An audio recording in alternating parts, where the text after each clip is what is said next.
Kata-kata yang keluar saat mau ketahuan selingkuh.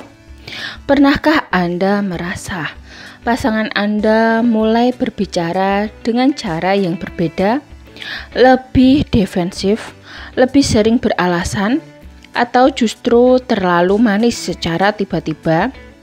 Bisa jadi itu adalah sinyal bahwa ia sedang menyembunyikan sesuatu.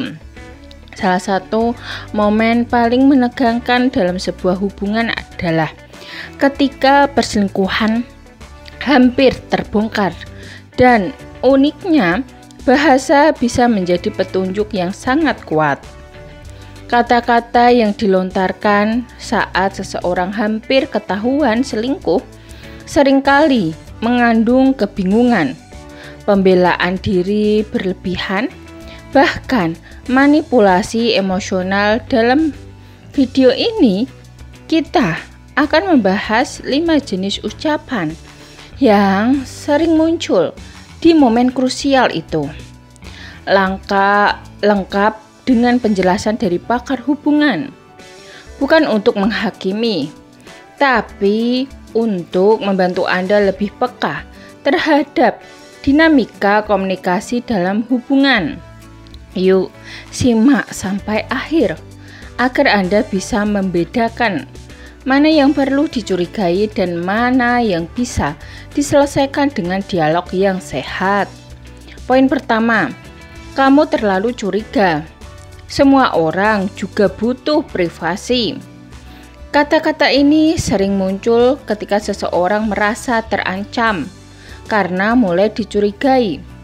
Alih-alih menjelaskan secara terbuka, ia justru membalikkan keadaan seolah-olah Anda yang bermasalah karena terlalu curiga. Menurut psikolog hubungan Livia Hartanto, ini adalah bentuk mekanisme pertahanan yang dikenal sebagai deflection, yaitu mengalihkan tuduhan agar tidak perlu menjelaskan inti masalah. Privasi memang penting dalam hubungan, tetapi ketika privasi dijadikan tameng untuk menghindari keterbukaan, disitulah masalahnya.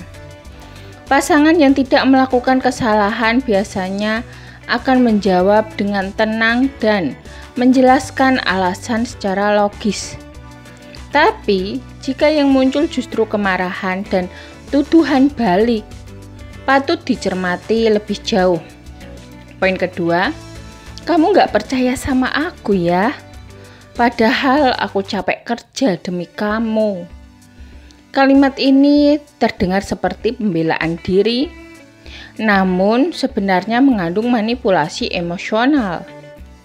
Pelaku perselingkuhan kerap menggunakan rasa bersalah sebagai alat untuk membuat pasangannya merasa tidak enak hati karena telah mencurigainya. Dalam psikologi, ini disebut sebagai emotional guilt tripping. Menurut konselor pernikahan Dr. Haryo Putranto, pola seperti ini sangat berbahaya karena memanipulasi empati pasangan untuk menutupi kesalahan sendiri. Alih-alih jujur, ia justru memperbesar pengorbanannya agar terkesan setia. Jika Anda sering mendengar ucapan ini saat menanyakan hal yang wajar, ada baiknya Anda berhenti sejenak dan mengevaluasi apakah benar dia sedang dimanfaatkan kepercayaannya. Poin ketiga, terserah kamu mau mikir apa. Aku capek dijelasin terus. Kalimat ini biasanya muncul ketika seseorang merasa kepepet dan tidak punya jawaban yang masuk akal. Ia akan memilih untuk menyerah secara verbal, tapi sebenarnya bukan karena jujur, melainkan karena ingin menghentikan percakapan. Menurut terapis hubungan Andika Wijaya, sikap ini adalah bentuk penghindaran konflik yang pasif-agresif.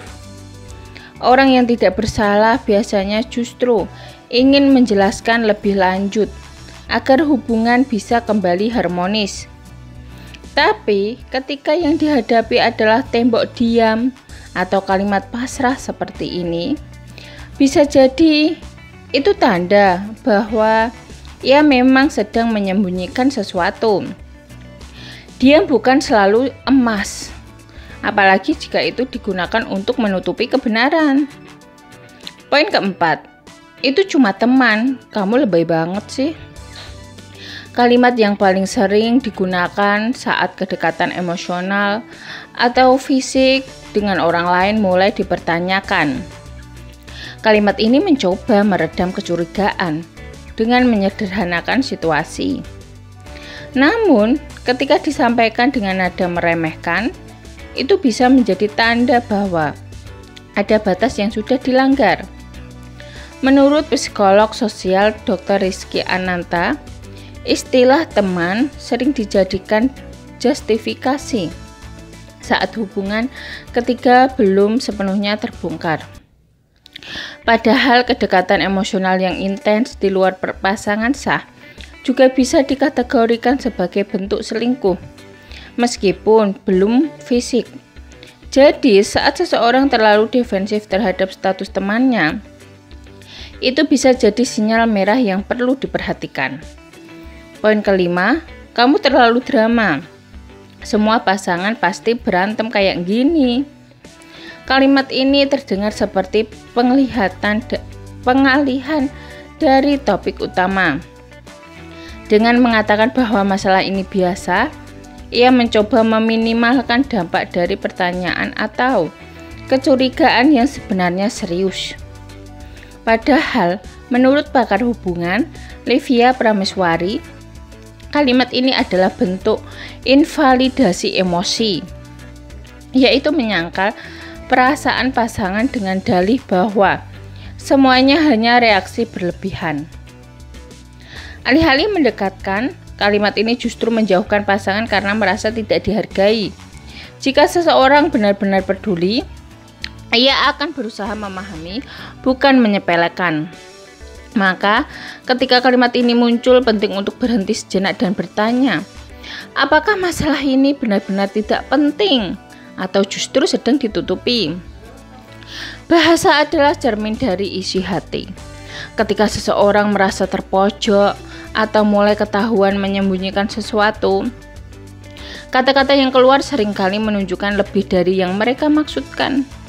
Bukan berarti setiap kalimat seperti tadi adalah bukti perselingkuhan, tetapi bisa menjadi alarm bagi kita untuk lebih peka dan memperbaiki kualitas komunikasi dalam hubungan. Daripada saling mencurigai, cobalah membangun suasana yang aman untuk berdialog. Ketika pasangan merasa didengarkan dan dihargai, kemungkinan besar ia juga akan jujur dan terbuka. Hubungan yang sehat dibangun di atas kepercayaan dan keterbukaan, bukan kecurigaan dan penghindaran. Semoga video ini bisa menjadi cermin dan bekal untuk Anda dalam menjaga cinta dan kejujuran tetap hidup dalam hubungan. Terima kasih sudah menonton. Jangan lupa like, subscribe, dan tuliskan pendapat Anda di kolom komentar. Sampai jumpa di video berikutnya yang lebih mendalam dan bermanfaat.